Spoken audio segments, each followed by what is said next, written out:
I mentioned multiple sclerosis.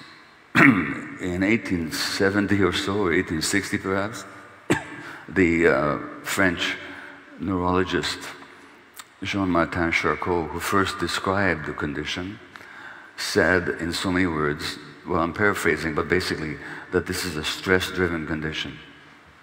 He said this 150 years ago. Sir William Osler, the Canadian physician, knighted by Queen Victoria, I think he taught at Oxford. He also was one of the founding physicians at Johns Hopkins in the United States.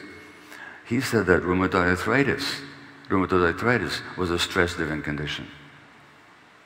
In 1870, the New York Times, about 6 months ago, had an article. They've done some study that showed that women with breast cancer, the more depressed they were, the worse their prognosis was. In other words, there was a relationship between the emotional state of the woman and the outcome of her illness. And the New York Times thought this was amazing news, except for the fact, when you look at the medical literature, in 1870, for God's sakes, there was a British surgeon called James Paget who said the same thing. Now, the difference is that from the time that Jean Martin Charcot made his observations and William Osler made his, and James Paget observed what he observed, at that time there was no research to back it up. There was no research either to show the correlationship between stress and trauma and adult illness, or illness in general, nor was there research, nor was there the scientific knowledge to explain the physiological pathways between stress, emotional difficulties, and physiological illness. We didn't have the science. No, we do. We've had multiple studies now to show the relationship between stress and trauma and multiple sclerosis. We've had multiple studies showing the same relationship between these same conditions and rheumatoid arthritis, or, for example, malignancy. A study came out of Harvard 3 years ago, I think, that showed that women with severe post-traumatic stress disorder have double the risk of ovarian cancer. Now, if that was the only study ever done, it should have sent every physician running to figure out what's going on here. What's the relationship between an individual's emotional states and their trauma and their physical health? But you know what? The study barely registered on the medical radar. And you'll never go to a gynecologist and be asked, what happened to you? Endometriosis, a condition of women that has to do with uterine tissue showing up in parts of the abdomen where it doesn't belong. It's a painful condition. It's associated with infertility, and it's also elevates the risk for cancer.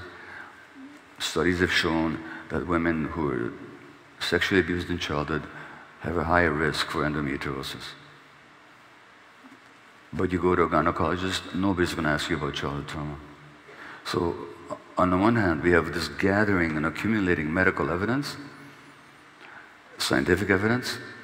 On the other hand, we have a medical system that completely, I can't even say it ignores it, because you know, to ignore something, I have to be aware of it. I mean, I can't ignore you unless I know you're there. They're not even aware of it. Most physicians are not. This is not a knock against individual physicians. I'm talking about a system here. Because this system separates the mind from the body. Not just the medical system. The whole ideological system of this culture separates the mind from the body. The medical system simply buys into the ruling ideology from that perspective. The tragedy is that these are not theoretical considerations. They have to do with what is necessary for healing. What is necessary for healing. And people who, this is documented. Oh, by the way, let me ramble a bit.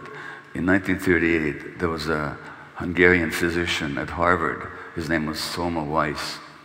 Very revered medical teacher, revered to the point that to this day, there's an annual research day in his honor at Harvard.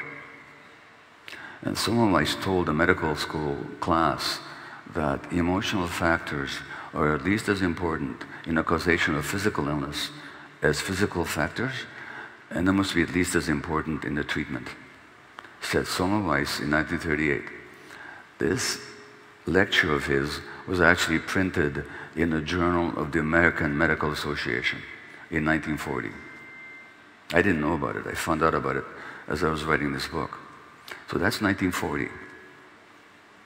The mind-body unity that Semmelweis and some of his pioneering predecessors intuited without knowing the actual science of it. Now we have the science of the mind-body unity. It's not even controversial that emotions are part and parcel of the same apparatus that runs our immune system. What happens to us emotionally has impact physiologically. It's just scientifically obvious, not controversial, and completely ignored in medical practice, to the point that as I read that article about Weiss, or his article, at the same time, I was talking to a medical colleague at Harvard. His name is Dr. Jeff Rediger. And Jeff is a psychiatrist. He's the head of one of the departments at McLean's Hospital at Harvard. And he himself has written a book called that's somebody else. He wrote a book called Cured, something about the amazing science of spontaneous remission. And spontaneous remission is when people have a terminal disease and medical treatment fails, or the individual refuses medical treatment, and yet the individual heals, the disease goes away, and decades later, they're alive and fully healthy. And so Rediger documented these cases in that he studied them and he looked at the medical records, so that wasn't just stories. I have several such stories myself where people are either are told that they're going to die of their disease, and then they don't. But in any case, Jeff told me that to talk about mind-body medicine to this day at Harvard is to jeopardize your career. He said it's getting better, but it's still very, very difficult. Still very, very difficult. Well, that's kind of strange, isn't it? That on the one hand, there should be all this science, all this insight, all this evidence, and on the other hand, we don't follow it in practice. We can ponder as to why not, but I don't want to go into it right now. I'd rather get on to a related topic here, which is then, what is it that makes us ill? So, given the mind-body unity, we just have to look at people's emotional lives, not as the only cause of an illness, but as a significant contributing factor. And the reason it's important to look at that, because that's one of the factors that we can change. Just like we can change somebody's diet for the healthier, just as we can suggest that people change their relationship to their bodies in terms of exercise and rest and sleep and getting fresh air and all that, we can also address this significant contribution to disease that Semmelweis pointed out is at least as important as physical factors in the causation of illness, and should be at least as important in the treatment. Now, what is the essential psychological factor that I have found, at least, and not just me, by the way, contributes to the onset of illness? What it is separation from ourselves, a disconnection from ourselves. And what I'm talking about here is about trauma. Because the impact of trauma is to disconnect us from ourselves. And that's adaptive. That's actually adaptive. If conditions are such that the child is suffering in a way that's not being helped or alleviated by nurturing adults, and the child is alone with the suffering, it's unbearable. So you disconnect from your body, and you disconnect from your emotions. And that disconnection is the essence of trauma. That disconnection has then physiological consequences and mental consequences. Now, excuse me. take a condition like depression, for example, said to be this genetic biological brain disease. Is it? Well, biology is certainly involved because we know, as I've experienced personally, that if you're very depressed and if you take antidepressant medication, changing the biology of your brain, that can actually make you feel better. So that's true. There's some biology involved here. But we can't jump from that fact to assuming that biology is the cause of it. Because it turns out that human biology is very much under the impact of the environment, including the emotional environment. In fact, the brain itself develops in interaction with the emotional environment.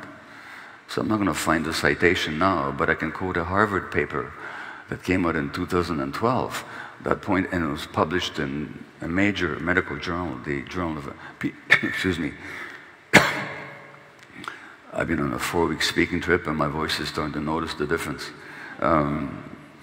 This article from Harvard said that the human brain develops with a complex process that begins before birth and continues into adulthood. And the most significant factor in shaping the development of the human brain is the quality of adult-child relationships, particularly in the early years. In other words, the biology of the brain itself is significantly determined by the emotional environment acting on the genes. It's not genes or the environment, it's the environment acting on the genes. And the most significant aspect is the emotional relationship with the nurturing adults. And that's where this culture begins its toxic imprint on the human child and the traumatization of the human child. Now, trauma, to be clear, it's a word that we use rather loosely and promiscuously. On the other hand, we don't use it nearly often enough. So we use it rather too loosely when we talk about difficult experiences being traumatic. You know, I saw this movie last night and I was traumatized. No, you weren't. You just were upset. Or you had some sad feelings, or you had some emotional pain. That's not the same as trauma. So as Peter Levine, the trauma psychologist, points out, all trauma is stressful, but not every stress is traumatic. When is it? When is it traumatic? It's traumatic when it wounds us in a wound that lasts. Because the origin of the word trauma is actually wound. It's a Greek word for wounding. And so it's a psychological wound. Now, what's the nature of a wound? A wound is, if it's open and raw, it's very sensitive. So if I pat myself on the shoulder here right now, there's no pain whatsoever. But you can imagine if I had a burn, for example, on my shoulder, and I wasn't wearing any protective clothing, and the nerve endings were close to the surface, for which, by the way, we have an expression in English, it's called being thin-skinned. And we tend to sort of look upon people who are thin-skinned. You know how those people are? They're just more sensitive. That's what they inherited genetically. Not any disease, but a sensitivity. Which means that when you tap them even lightly, they hurt a lot more. It also means that with the same genes, if they're treated well, they just become that much more creative, spontaneous, intuitive, and lively than others. The sensitivity doesn't determine illness. It determines your sensitivity to the environment. What happens to you then and how you develop depends on what the environment does to you, what environment you grow up in.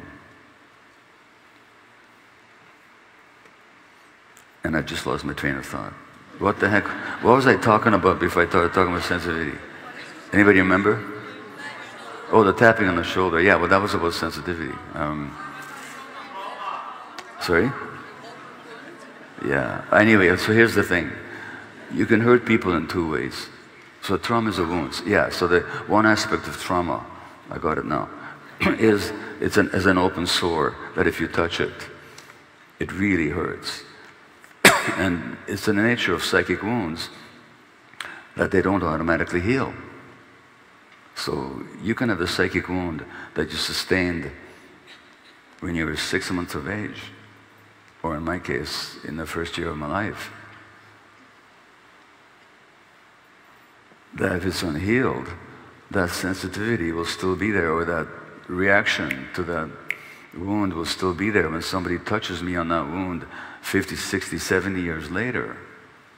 And so when, in my particular case, being given to a stranger in the street by my mother to save my life, that wasn't the trauma. The trauma is not what happens to you. The trauma is the psychic wound that you sustain internally. Now, the wound that I sustained when my mother gave me to a stranger, which, when you actually think about it at all rationally, was just an incredible act of love on the part of a 24-year-old young woman whose parents had been killed in Auschwitz, whose only person in her life was me, because my father was away in forced labor. She didn't know if he was dead or alive, and she's giving me up to a stranger to save my life. It's an incredible act of love. But how do I interpret it as an infant? As an abandonment, as a rejection. So the wound is not that I was given to the stranger. The wound is what I made it mean. The interpretation that I formed, which is that I'm being rejected, abandoned, because I'm not lovable, I'm not important, I'm just not worthy. That's the wound. So it's not what happened to you, it's what happened inside you as a result of what happened to you. So that can remain an open sore on the one hand, which decades later is touched in my relationship, say, with my spouse, and I talk about that in the very first chapter of this book. So it can remain as an open wound, and that's when we get triggered. Now think about that word, triggered. We talk about triggers all the time, and we think the problem is the triggers. But think about it, metaphorically. A trigger is a small little thing. It only works if there's some ammunition and a weapon and explosive charge there. So when I get triggered, it's not the external thing that's the problem here. The problem is the explosive charge that I'm still carrying, the ammunition. That's what's set off when I'm triggered. Therefore, when I'm triggered, or you're triggered, we can complain about the external event that triggered you. Or you can start wondering what I'm still carrying. What is the explosive charge? What is the unresolved trauma that's actually being activated here? And as Eckhart Tolle, the spiritual teacher, says, be at least, that doesn't mean that we should be sitting ducks and sort of willing victims to other people's unacceptable behavior. That's not what I mean at all. What I mean is, when something relatively trivial happens and we make a big mountain out of a molehill, that's because there was some unconscious stuff of a traumatic nature that we haven't resolved yet. And this shows up in relationships all the time. In fact, it's why relationships fail so often. People think that the problem is the other person who's triggering them. They don't realize that they're the ones who are carrying the explosive charge. So that's one aspect of a wound, is its open, hypersensitive nature. What also happens to wounds, of course, is that they form scar tissue. And scar tissue has a protective function, but it also has its restrictions in that it's hard, it doesn't have nerve endings in it, so that there's no feeling in them. So people traumatized very often lose connection to their own feelings. They don't know what they feel. On the one hand, they can feel way too much at a trivial stimulus. On the other hand, often they don't even know what they feel. So there's a disconnection for me between myself and my actual experience. We also disconnect from our bodies. I mean, if we're hurt in our bodies, if we can escape, terrific. If we can fight back, terrific. But a child being traumatized can do neither. So very often, people traumatized disconnect from their bodies. And I spoke with the luminous author and playwright and women's activist, Eve Ensler, or formerly known as Eve Ensler. She wrote the Vagina Monologues that some of you might remember. And she wrote this amazing book called In the Body of the World, where she asks, do I have rape cancer? And she did have rape cancer. Her father abused her sexually for a long time as a child. She doesn't call herself Eve Ensler anymore because she doesn't really identify with the name of her rapist. So she's called V now, just V. And one of the ways that V survived her childhood was to disconnect from the body, to the point, she says, there was a tumor the size of a mango inside me. She had severe advanced uterine cancer. She wasn't even aware of it. And it was only after she was operated on and she's gone through a healing process that she reconnected with her body. So that disconnection from the body, from the self, that's the essence of trauma. That disconnection is the essence of trauma, which means that we disconnect from our authentic being in order to survive. Again, it's an adaptation. Nobody's to be blamed for being inauthentic, because being inauthentic is how they survived. If you follow the advice of more than just a few behavior psychologists, parenting experts, you will probably force your child to separate from their true selves. There's two ways you can hurt children. One is by doing bad things to them, like the sexual abuse, physical, emotional abuse, which the Daily Telegraph recommended about 10 years ago in a couple of articles, where they pointed out that the problem with our kids today is we stop using the cane in our schools. Let's bring the cane back. Let's traumatize our children in order to get them to behave. You follow that advice, you'll force a child to disconnect from themselves.